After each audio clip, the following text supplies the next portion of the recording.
Olha lá, pra vocês verem, ó. Eu nem imagino a fundura que é aqui.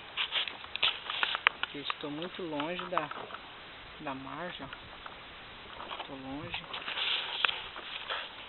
Vocês podem ver que ali do outro lado tem rancho também, ó. Tem vários ranchos ali. E eu estou no meio mesmo. Vamos testar, né, ó. Olha como é que ele balança, ó. Balança demais. Mas é muito bom, tô gostando.